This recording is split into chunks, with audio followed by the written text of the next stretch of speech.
మీరు ఒక విషయాన్ని ఆలోచించండి. నామము అంటే పేరు. లలితా సహస్రనామ స్తోత్రము అని ఒక మాట అంటున్నాం మనం బాహ్యంలో. అది రహస్యనామ స్తోత్రం అన్న విషయాన్ని కాసేపు పక్కన పెట్టండి. లలితా సహస్రనామ స్తోత్రము అని అవసరం అవుతుందా? ఆవిడ పేరు లలిత అయితే ఆవిడ్ని సహస్రము అంటే అనంతము అని పేరు. అసలు సంస్కృతంలో అర్థం అనంతము అని. అనంతము అంటే లెక్క పెట్టలేనన్ని. సహస్రశీర్షవదన సహస్రాక్షి సహస్రపాత్ అంటే ఖచ్చితంగా లెక్క పెట్టడానికి 1000 తలకాయలు ఉన్నది అని కాదు దాని అర్థం. అనంతమైన తలలు కలిగినది అని. అనంతమైన నామములు ఎందుకు ఉండాలి? మీరు ఒక్కసారి కొంచెం దాని గురించి విచారణ చేసే ప్రయత్నం చేయండి. ఇప్పుడు నన్ను గుర్తుపట్టడానికి మీకు ఒక నామం అవసరమైంది అనుకోండి. ఒక రూపము ఏర్పడినప్పుడు ఆ రూపాన్ని గుర్తుపట్టి పిలవడానికి మీకు ఒక నామం అవసరమైతే నన్ను పిలవడానికి మీకు ఒక్క నామం చాలు. కోటేశ్వరరావు. కోటేశ్వరరావు అని పిలిస్తే నేను ఓయ్ అంటాను. నేను గుంటూరులో ఉన్న ఓయ్ అంటాను, బొంబాయిలో ఉన్న ఓయ్ అంటాను, లేకపోతే తిరుపతిలో ఉన్న ఓయ్ అంటాను. ఆ ఒక్క పేరు చాలు. యథార్థానికి అలా కాకుండా మిమ్మల్ని కామేశ్వరరావు అని కూడా పిలవాలని ఉందండి మాకు అన్నారనుకోండి, నేను పలకకపోవచ్చు కూడా ఒక్కొక్కసారి. ఎందుకంటే నేను నా నామంతో తాదాత్మ్యత చెందాను. కోటేశ్వరరావు అని మీరు పిలవగానే ఓయ్ అండం నాకు అలవాటైపోయింది. ఇప్పుడు మీరు నన్ను అకస్మాత్తుగా ఎప్పుడో కామేశ్వరరావు అని పిలిచారనుకోండి, నేను మీకు ఓయ్ అనకపోవచ్చు. నన్ను గుంటూరులో గోవిందరావు అని, కలకత్తాలో కాళికేశ్వరరావు అని, వెంకటాచలంలో వెళ్ళేటప్పటికి వెంకటేశ్వరరావు అని, శ్రీశైలం వెడితే పరమేశ్వరరావు అని ఇలా నన్ను పిలిచారనుకోండి, అసలు నా పేరేదో నేను మర్చిపోవచ్చు. అసలు నేను దేనికి పలకాలో మర్చిపోవచ్చు. భగవంతుడు లేదా భగవతి లేదా పరబ్రహ్మము ఒక సాకారమును దాల్చింది. అది దేవతల అదృష్టం. దేవతల వలన మనం పొందిన అదృష్టం. ఇప్పుడు ఆవిడ్ని లలిత అని పిలిచారు, సరిపోయింది. 1000 నామాలు ఎందుకండి? ఆ 1000 నామాలు ఉండడం వల్ల కదా ఇప్పుడు ఈ లలితా సహస్రనామ స్తోత్రం, ఉపన్యాసం, ఇంత అల్లరి ఇవన్నీ అవసరమయ్యాయి. లలిత అని వదిలేశారనుకోండి, ఆ ఒక్క మాటకి ఏమో అర్థం ఏమైనా చెప్పుకుని ఉండేవాళ్ళమేమో, ఏమైనా అర్థమై ఉండేదేమో మనకి. ఇప్పుడు అర్థమైపోయిందని కాదు, 1000 నామాలకే అర్థం చెప్తున్నామంటే అదో ప్రయత్నం అంతే. మరి లలిత అని ఒక్క పేరు లేకుండా 1000 పేర్లతో అసలు పిలవవలసిన అవసరం ఏమిటి?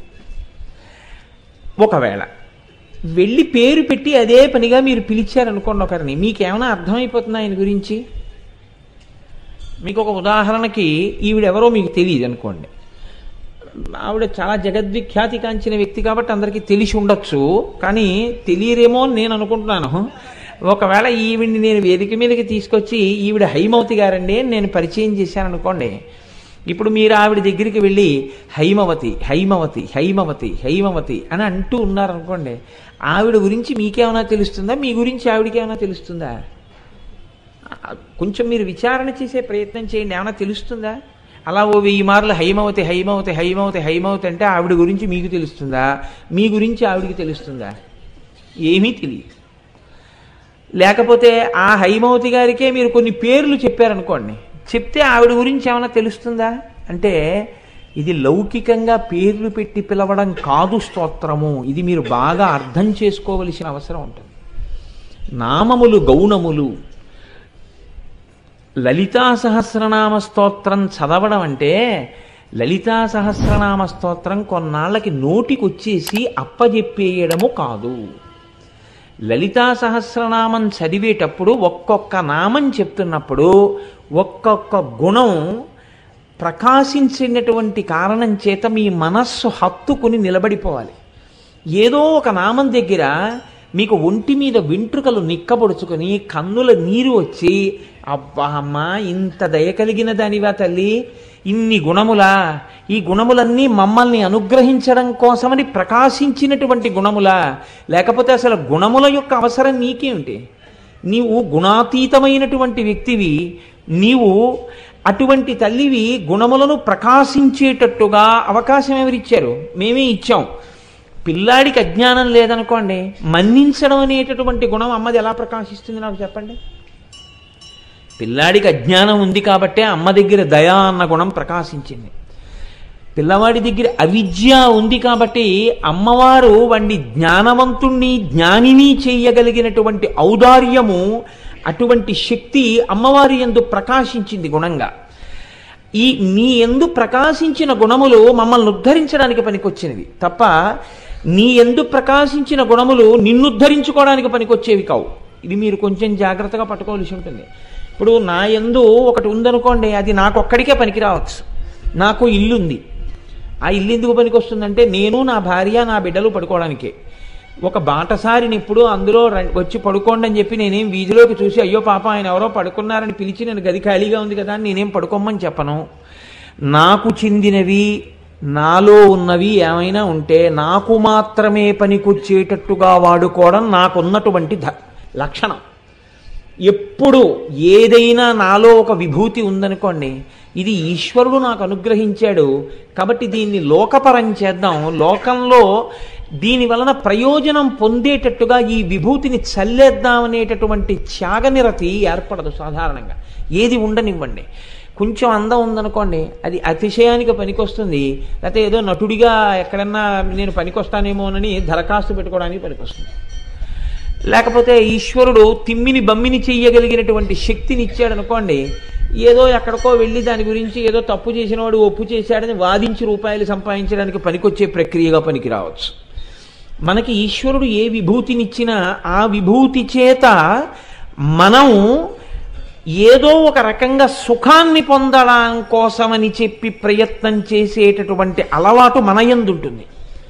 అమ్మవారు ఏ గుణము లేనిదైనా అన్ని గుణములకు అతీతమైన స్వరూపమైన మనని ఉద్ధరించడం కోసం ఆవిడ గుణములను పొందుతుంది.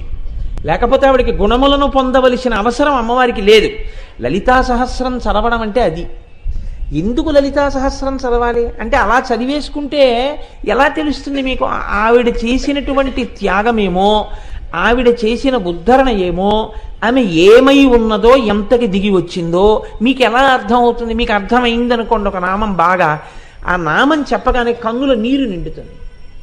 నేను మీకు ఒక ఉదాహరణ చెప్తాను, మీరు ఆలోచించండి. నా తల్లి, నన్ను కన్న తల్లి, నా తమ్ముడి దగ్గర నేను ఎక్కడికో అమ్మా నేను కొన్నాళ్ళు ఒక 6 నెలల పాటు ట్రైనింగ్కి వెళ్ళిపోతున్నాను ఢిల్లీ, అందుకని నువ్వు ఒక్కదానివి ఇంట్లో ఏముంటావు, నీ కోడలు కూడా ఉద్యోగానికి వెళ్ళిపోతూ ఉంటుంది కదా, గబుక్కుని నీకేమైనా అవసరం వస్తే పలికేవాళ్ళు ఉండరు, అందుకని నువ్వు ఎందుకైనా మంచిది తమ్ముడి దగ్గర ఒక 6 నెలలు ఉండమ్మా అని చెప్పి నేను మా అమ్మని మా తమ్ముడి దగ్గర దింపేసి ఒక ఆల్బమ్ ఒకటి పట్టుకుని నేను ఢిల్లీ వెళ్ళిపోయి ఒక 4 నెలలు పోయిన తర్వాత ఆ ఆల్బమ్ తిప్పి చూస్తున్నాను అనుకోండి, వంట చేస్తున్న మా అమ్మ ఫోటోయో లేకపోతే నాకు దృష్టి తీస్తున్న మా అమ్మ ఫోటోయో, అంటే నువ్వు దిష్టి తగిలేంత అందగాడివా అని అనుకోకండి, అమ్మ గుణం గురించి చెప్పడానికి చెప్తున్నాను నేను అంతే. కాబట్టి దృష్టి తీస్తున్న ఫోటోయో నా కంట పడింది అనుకోండి, వెంటనే నాకు దృష్టి తీస్తున్న అమ్మ అనో పేరు చెప్పి తిప్పాను. అయ్య పిచ్చమ్మా, ఎంత ప్రేమమ్మా, నాకెక్కడ దృష్టి తగిలిపోతుందో అని నేను ఇంటికి రాగానే గబగబా నాకు దృష్టి తీసేదానివా, ఎంత పిచ్చి ప్రేమమ్మా అని దృష్టి తీస్తున్న అమ్మలో నన్ను రక్షించుకోవాలన్న మా అమ్మ తాపత్రయమన్న గుణము యొక్క ప్రకాశము నా యందు ప్రచోదనమైతే నా కన్నుల నీరు నిండుతుంది తప్ప దిష్టి తీయుచున్న అమ్మ అని ఇలా తిప్పేసి, అన్నము పెడుతున్న అమ్మ అని ఇలా తిప్పేస్తే దాంట్లో ఏమైనా మీ యందు కదలిక ఏమైనా ఉంటుందా? మీరు కొంచెం జాగ్రత్తగా ఆలోచన చేయండి. లలితా సహస్రం కూడా అంతే. మీ యందు కదలిక తేవడానికి అది పనికిరాదనుకోండి, ఒక చిలక పాటగా ఒక చిలక పలుకుగా పలకడమే దాని ప్రయోజనం అనుకోండి, దానివల్ల ఏమీ ప్రయోజనం ఉండదు అని అంత సాహసం నేను చేయలేను. ఎందుకంటే దాని ప్రయోజనం దానికి ఉంటుంది. అమ్మవారి నామాలు కాబట్టి ఒకనాడు ఆ అమ్మవారి నామముల వెనక ఉండేటటువంటి అర్థాన్ని చెప్పగలిగినటువంటి స్థితిని ఎవరికో ఇచ్చి వినేటటువంటి సౌభాగ్యాన్ని మనకు ఆ అమ్మవారే కృప చేయవచ్చు. అందుచేత దాని ఫలితం అలా ఉంటుందా అంటే ఉంటుంది, కానీ తెలుసుకుంటే ఉత్తర క్షణంలో మీ మనసు కదులుతుంది. అమ్మవారికి కావలసింది ఏమిటంటే అది, ఆ మనసు కదలాలి. మీరు ఆమె పట్ల మీ ప్రేమ వ్యక్తం చెయ్యాలి. లోకంలో అమ్మ కోరేది ఇదొక్కటే. మీరు బాగా ఈ నా హృదయాన్ని మీరు పసిగట్టే ప్రయత్నం చేయండి. అమ్మ వృద్ధురాలు అయిపోయిన తర్వాత మీరు పంచభక్ష పరమాన్నాలు పెట్టేసి అమ్మకు ఒక ఎయిర్ కండిషన్డ్ రూమ్ ఇచ్చేసి అమ్మ ఇలా స్విచ్ నొక్కితే అన్నీ చక్కగా వినపడేటట్టుగా ఏర్పాటు చేసేసి మంచి పరుపు వేసేసి నువ్వు మాత్రం నన్ను అస్తమానం విసిగించకమ్మా, అస్తమానం నువ్వు నన్ను పిలవద్దు, నేను ఎప్పుడూ వస్తూ ఉంటాను, పలకరిస్తుంటాను, చక్కగా ఇవన్నీ చదువుకుంటుండు, ఇవన్నీ చూస్తుండు, ఇవన్నీ చేస్తుండు అని నేను అన్నాను అనుకోండి, మా అమ్మ ప్రీతి చెందదు.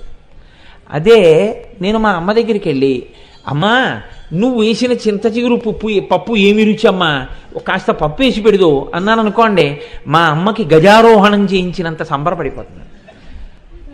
నేను చెప్పినది హీనోపమానం కావచ్చు, కానీ మీరు కొంచెం దాన్ని పట్టుకోగలిగిన సమర్థులు, దానికి పెద్ద ప్రాజ్ఞత అవసరం ఏం లేదు.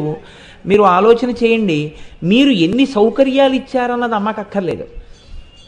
అమ్మ పట్ల మీకున్న ప్రేమ అభివ్యక్తమైతే దాని చేత అమ్మ ప్రీతి పొందుతుంది.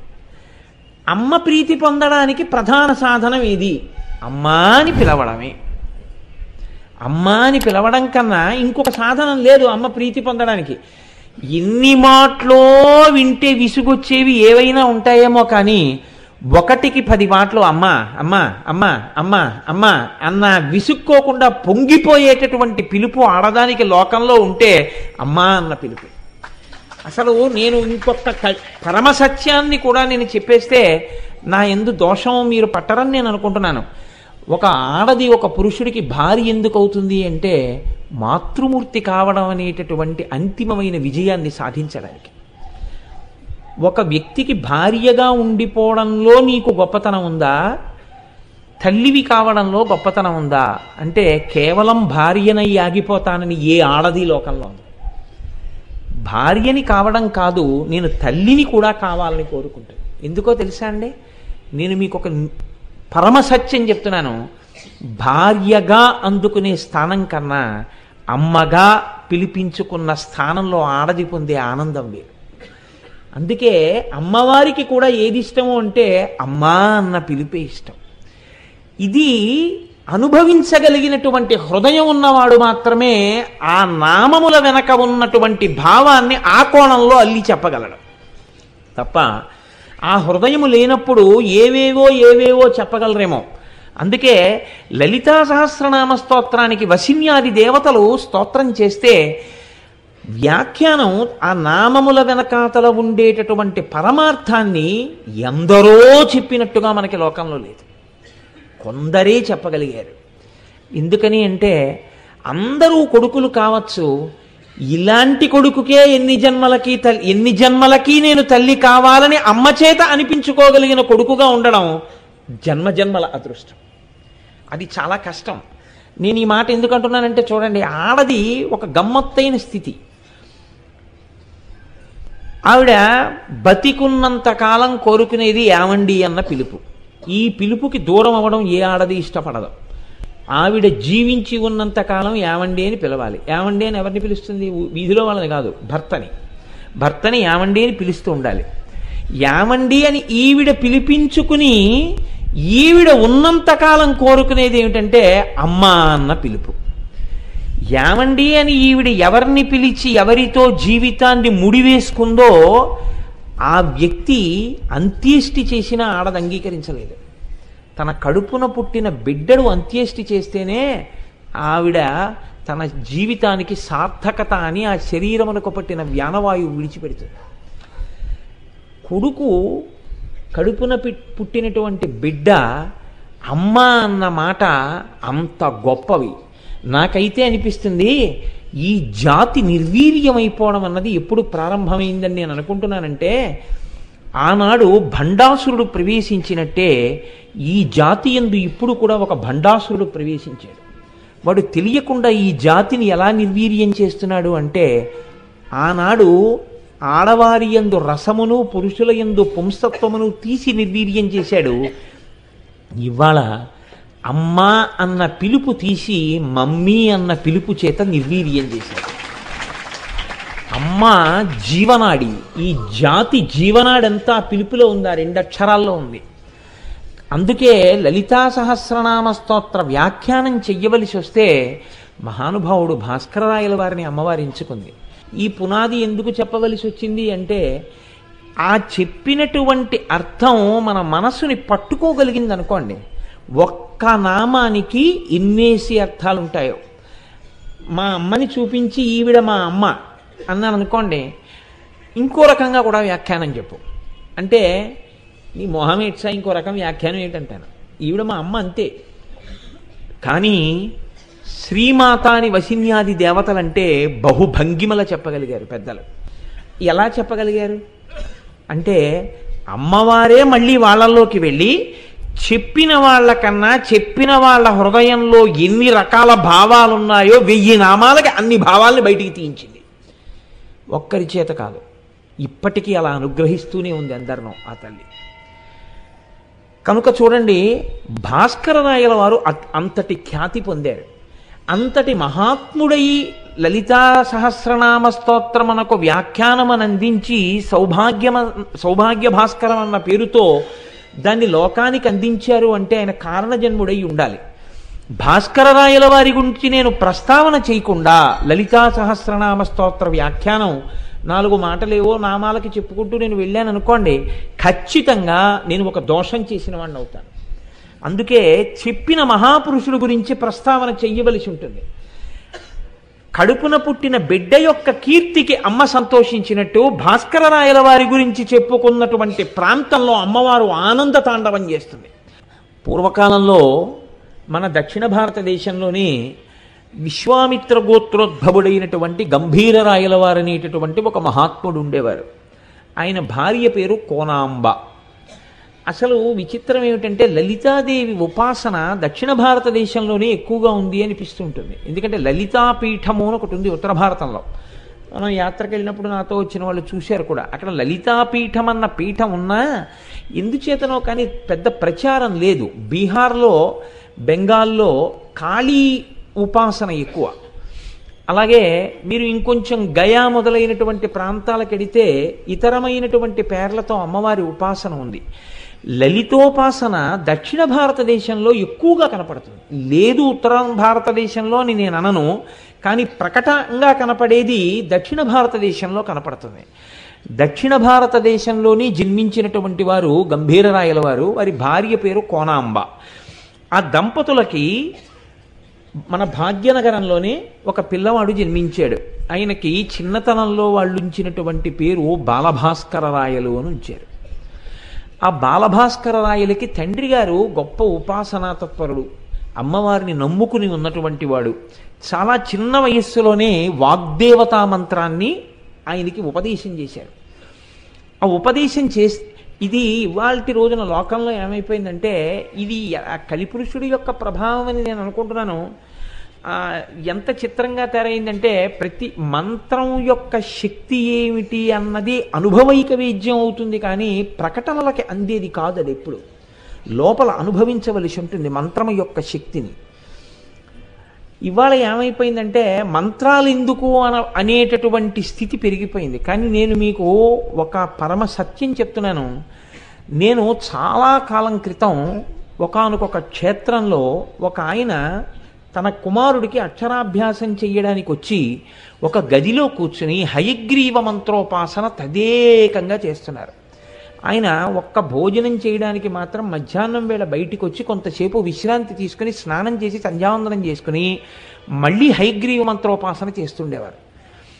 నేను వారిని గమనించి నేను ఏ ప్రాంతానికి వెళ్ళి వారిని దర్శనం చేశానో ఆ ప్రాంతానికి చెందినటువంటి ఒక పెద్ద ఆయన్ని అడిగాను, నేను ఎందుకండి ఇలా చేస్తున్నారు అని అడిగాను. అడిగితే ఏమి లేదు నాయన, ఇంకొక 2-3 రోజులలో ఆయన తన కొడుక్కి అక్షరాభ్యాసం చేయబోతున్నాడు. తాను అక్షరాభ్యాసం చెయ్యడానికి ముందే తన అటువంటి శక్తిని పొంది వాడి చెయ్యి పట్టుకుని బియ్యంలో అక్షరాభ్యాసం చేయిస్తే ఆ పిల్లవాడు అటువంటి శక్తిని పొందాలని హయగ్రీవ మంత్రోపాసన చేస్తున్నాడు అన్నారు. మీరు నమ్మండి నమ్మపోండి, ఆ పిల్లవాడు ఇవాళ ఆయన హయగ్రీవ మంత్రోపాసన చేసి అక్షరాభ్యాసం చేసిన పిల్లవాడు ఎవరున్నాడో ఆ పిల్లవాడు ఇవాళ దేదీప్యమానమై వాడు వేదములు చదువుకుని పెద్ద పెద్ద పీఠాధిపతులు కూడా వాణ్ణి చూసి పొంగిపోయేటటువంటి స్థితికి ఆ పిల్లవాడు చేరుకున్నాడు. ఇది నేను దగ్గరగా ఒక 12 సంవత్సరాల క్రితం చూసినటువంటి సందర్భం. ఇప్పటికీ ఆ శక్తి ఉంది. చిన్నతనంలో గంభీరరాయల వారు భాస్కర రాయల వారికి ఆ వాగ్దేవతా మంత్రాన్ని ఆయనకి అందించారు. అది ఆ మంత్రాన్ని ఉపదేశం చేసినటువంటి వేళా విశేషం.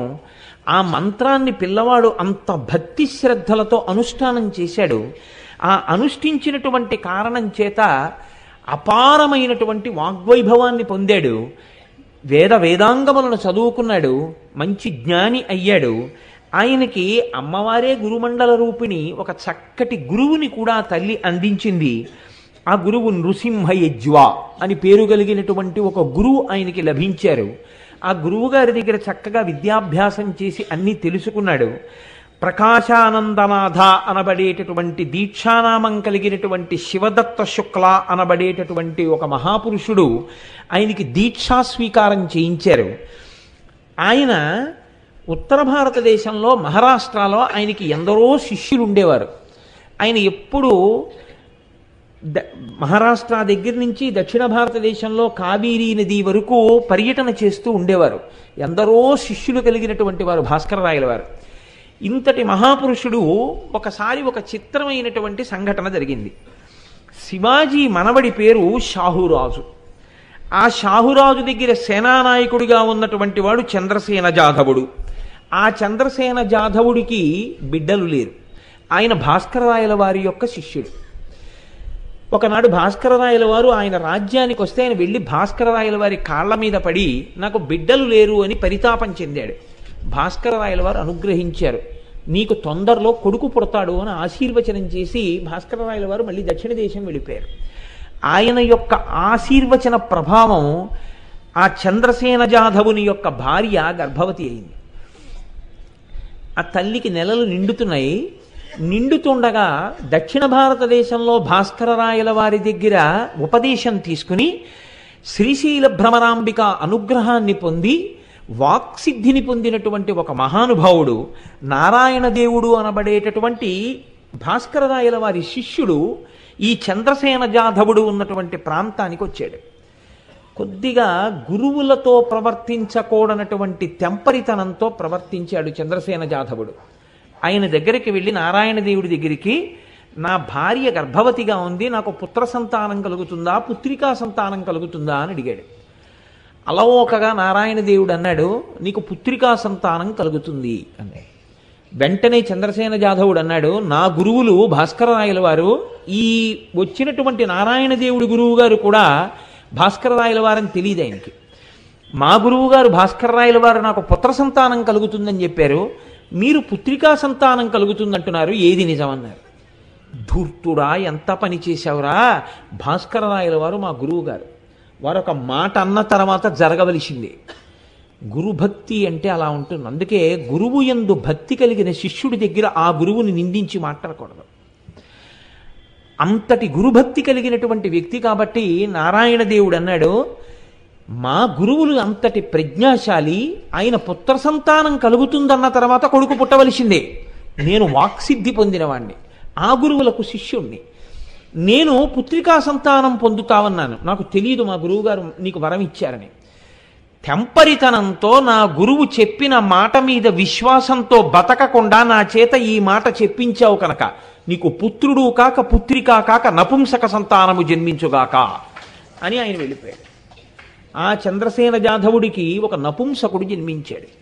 ఆయనకి రామచంద్రుడు అని పేరు పెట్టుకుని పాపం వాళ్ళు బాధతో పిల్లవాడిని పెంచుతున్నారు. మరికొంతకాలానికి భాస్కరరాయల వారు మళ్ళీ వచ్చారు. వస్తే ఈ చంద్రసేన జాధవుడు భాస్కరరాయల వారి పాదాల మీద పడి వేడుకున్నాడు, అయ్యా మీరు పుత్ర సంతానాన్ని అనుగ్రహించారు, కానీ నేనే తెంపరితనంతో ప్రవర్తించాను, ఇలా జరిగింది.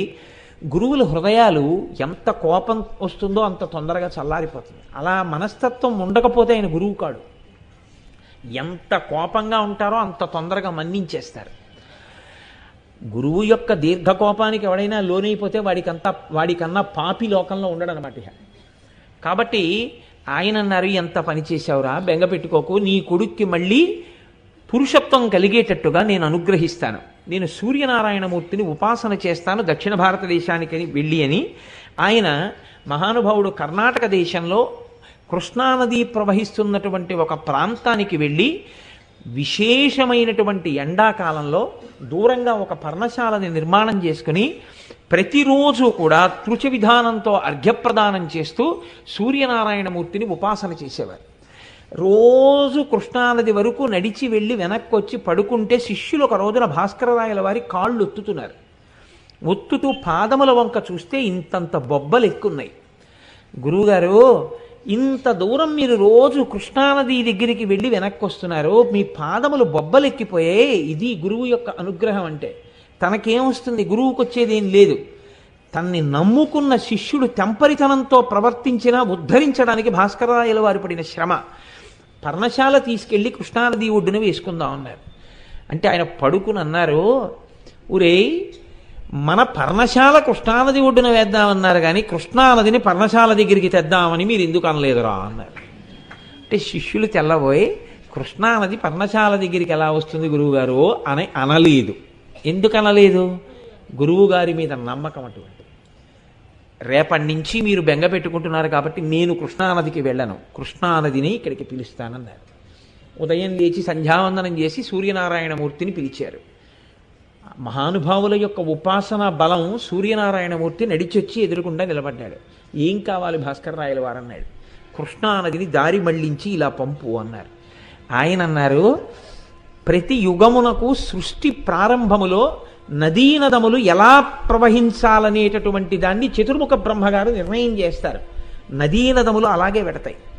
వాటి దారి మళ్లించకూడదు, మహాపాపం. కాబట్టి నేను ఆ పని చెయ్యకూడదు, ఇప్పుడు వాటిని నేను దారి మళ్లించను అన్నారు. వెంటనే భాస్కరరాయల వారు అన్నారు, నేను ఉపాసన చేసి నిన్ను పిలిస్తే వచ్చి నిలబడి నా కోరిక తీర్చకపోతే లోకంలో ఇక నీకు ఆరాధన లేకుండా నేను నిన్ను శపించి నీ ఉపాసన శాస్త్రములన్నింటినీ కూడా నశించిపోయేటట్టు చేస్తానన్నారు. ఇది భక్తుల యొక్క గొప్పతనం, ఇది సనాతన ధర్మం యొక్క వైభవం. ఎవరు గజగజలాడిపోయారో తెలుసా అండి? లోకములకంతటికి వెలుతురిచ్చే సూర్యనారాయణమూర్తికి చెమటలు పట్టాయి. భాస్కరరాయల వారు, మీరంతా ఆగ్రహించకండి, కృష్ణానది ఎందుకు రావాలి మీ పర్ణశాల ముందుకి? మీరు నాకు అర్ఘ్య విధానంతో ఉపాసన చేస్తే ఆ రామచంద్రుడికి పుంస్త్వాన్ని ప్రసాదించడానికి. అసలు మీరు అవేమీ చేయకుండా నేను ఆ పిల్లవాడిని పురుషుడిగా చేస్తాను, మీరు శాంతి పొందండి అన్నారు. ఆయన అన్నారు, నేను బిచ్చగాండి కాదు నువ్వు ఇస్తే తీసుకోవడానికి, నాకు శాస్త్రం తెలుసు, నేను ఉపాసన చేస్తాను, ఈశ్వరుడు లొంగవలసిందే, నువ్వు లొంగి నాకు కోరిక ఇవ్వాలి. నువ్వు భగవంతుడవని దయామయుడవని నమ్మి నిన్ను ప్రార్థించాను కృష్ణానదిని ఇలా పంపమని. అలా నువ్వు పంపకపోతే నీవు దయామయుడవు కాదు కనుక నీ ఉపాసన శాస్త్రాల్ని భంగం చేస్తానన్నారు. సూర్యనారాయణమూర్తి చూశాడు భాస్కరరాయల వారి వంక, చూసి అన్నాడు, తప్పకుండా కృష్ణానది దారి మళ్లించేస్తాను, కానీ శాశ్వతంగా అలా ఉండకూడదు. మీరు శరీరంతో ఉన్నంత కాలం మాత్రం ఈ కృష్ణానది మీ పర్ణశాల ముందు నుంచి వెడుతుంది. ఎవరైనా లోకంలో శరీరం విడిచిపెట్టవలసిందే కాబట్టి శరీరం విడిచిపెట్టేసిన తర్వాత మాత్రం కృష్ణానది యథాపూర్వకంగా ప్రవహిస్తుంది అని అనుమతి ఇచ్చారు. ఇప్పటికీట నా జీవితంలో కోరిక భాస్కరరాయల వారు కృష్ణానదిని మళ్లించిన ప్రదేశం చూడడానికి వెళ్ళాలి ఒకసారి. కర్ణాటక రాష్ట్రంలోని ఆ ప్రాంతంలో ఇప్పటికీ కృష్ణానది ప్రవహించినటువంటి ఇసుక మేటలవి ఇప్పటికీ సాక్ష్యంగా ఉంటాయి. అక్కడ అగ్రహారాల కింద జమీందారులు ఇచ్చేస్తే చింత తోటలతో ఉన్నవి బ్రాహ్మణులకు ఇచ్చారు, మీరు అమ్ముకుంటే పురుగులు పుడతాయన్నారు. ఇప్పటికే అంతేట పురుగులు పుడతాయట అమ్మబోతే చింతకాయల్లో. అది భాస్కరరాయల వారంటే అంతటి మహానుభావుడు. ఆయన సూర్యనారాయణమూర్తిని ఆరాధన చేసి రామచంద్రుడికి పుంస్త్వాన్ని కటాక్షించారు. అంతటి మహానుభావుడు లలితా సహస్రనామ స్తోత్రానికి వ్యాఖ్యానం చెయ్యాలి అని అమ్మవారి నిర్దేశించింది. దీని గురించి లోకంలో ఒక చిత్రమైనటువంటి విషయం ఒకటి ప్రచారంలో ఉంది. అప్పటికి ముందు భాస్కరరాయల వారికి ఎక్కడో ఎవరి దగ్గరో కొద్దిగా బాకీ ఉండేదని అమ్మవారు భాస్కరరాయల వారిని లలితా సహస్రానికి వ్యాఖ్యానం రాయమంటే, అమ్మా, రుణగ్రస్తుడైన వాడు వ్యాఖ్యానం ఎలా చేస్తాడమ్మా, నాకు రుణం ఉంది అని భాస్కరరాయల వారు అన్నారని మరునాడు సంధ్యావందనం చేసుకోవడానికి వారు వెళ్ళేటప్పటికీ ఆ రుణం తీర్చేసి అమ్మవారు ఆయన రాసిచ్చిన కాగితం తెచ్చి అక్కడ పెట్టేసిందని, అప్పుడు లలితా సహస్రనామ స్తోత్రానికి వ్యాఖ్యానం చేయడం భాస్కరరాయల వారు ప్రారంభం చేశారని అంటారు లోకంలో. కాబట్టి మహానుభావుడు ఆయన సౌభాగ్య భాస్కరం అన్న పేరుతో లలితా సహస్రనామ స్తోత్రానికి వ్యాఖ్యానం మొదలుపెట్టారు. మొదలుపెట్టి వ్యాఖ్యానం చెయ్యడం ప్రారంభం చేసి పూర్తి చేశారు.